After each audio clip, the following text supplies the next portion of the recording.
ازيكم يا حبايب قلبي؟ عاملين ايه النهارده؟ هعمل لكم اكله اقتصاديه وموفره وكمان فيها لحم. عايزين تعرفوا ازاي؟ شوفوا الفيديو للاخر. ما تنسيش تعملي اللايك وتشتركي في القناه عشان يوصل لك كل جديد.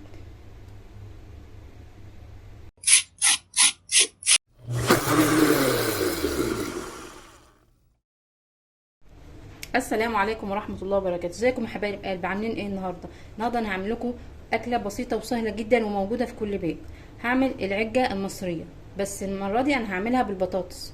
طبعا كلنا عارفينها وعارفين طريقتها، بس انا حبيت اعرفكم الطريقه اللي انا بعملها بيها. المكونات بتاعتها: هنا 3 طماطمات، وهنا فلفلايه، وهنا كزبره خضراء قطعتها،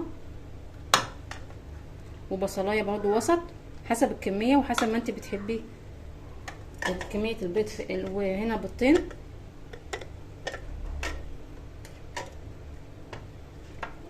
وطبعا البهارات ملح وفلفل اسمر وكمون وكزبره ناشفه. والمكون الاساسي طبعا عندنا البطاطس. هنا المقدار ده حوالي 1.5 كيلو بطاطس انا سلقتهم وهنا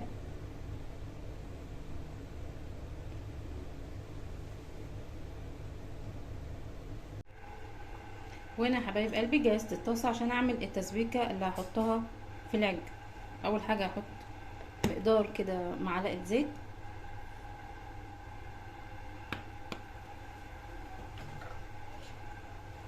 اول ما تسخن هنزل بالبصله،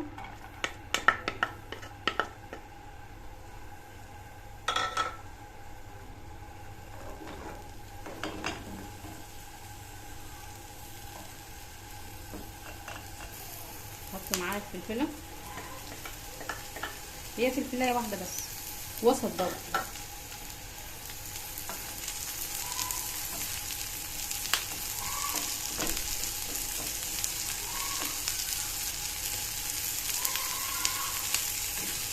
اول ما يتحمروا هنزل عليها بالطماطم مقطعاها برضو قطع.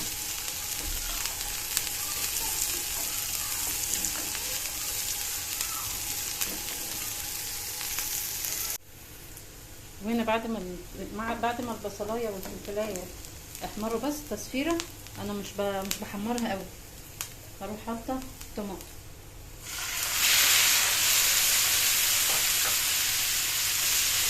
نسيب بقى الطماطم تتسبك خالص لغايه ما تنزل ميتها وتنشف وكله يستوي بعض. وهنا يا حبايب قلبي زي ما انتم شايفين الميه بتاعتها نشفت كلها خالص وكله استوى خالص اهو. هسيبها بقى لما تبرد. هنا البطاطس هي يا حبايب قلبي بعد ما بردت انا قشرتها، ههرسها وارجع لكم. وهنا بعد ما هرست البطاطس والخلطه كمان بردت هكبها عليها.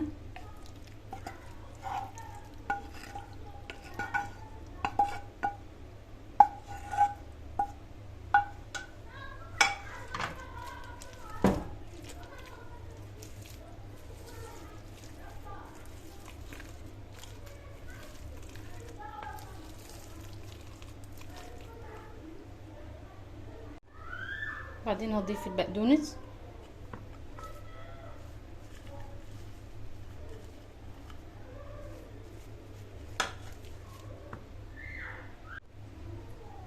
بعد قليه مع البطاطس وقلبتهم مع بعض هضيف بقى البيضتين،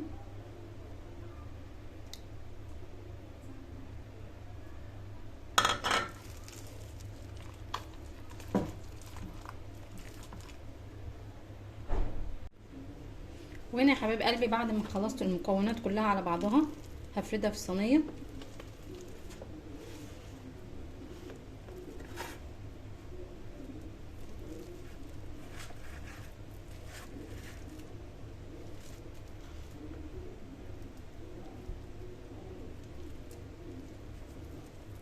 عارفين الحاجات دي غلت فبنحاول على.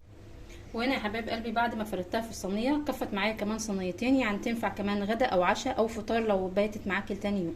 هنا قسمتها مثلثات صغيره للاولاد وعشان تسهل عليهم في الاكل، وهنا عملتها مثلثات للكبار. التكايه بتاعتي بقى هنا بصراحه بقى معايا كان فايض في التلاجة حبه لحمه مفرومه، هوزعها عليهم وهتبقى اسمها العجه باللحمه المفرومه. هنوزعها كده على الصينيتين.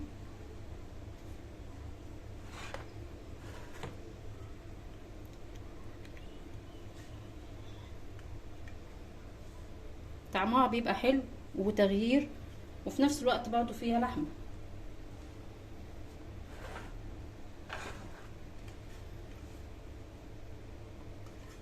احط كمان معاها جبنه موتزاريلا برضو لو عندك، مش شرط، هي كل الحاجات دي اختياري، انت بتغيري بس من طعم الاكله علشان تشجعي الاولاد على الاكل لو مش بيحبوا الاكل.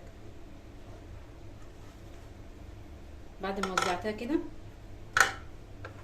هوزع برضو الجبنه موتزاريلا، وممكن جبنه رومي او شيدر برضو عادي اللي موجود عندك، مش شرط. طبعا انا فاتحه الفرن، بدخل الصينيه في الفرن وهو سخن.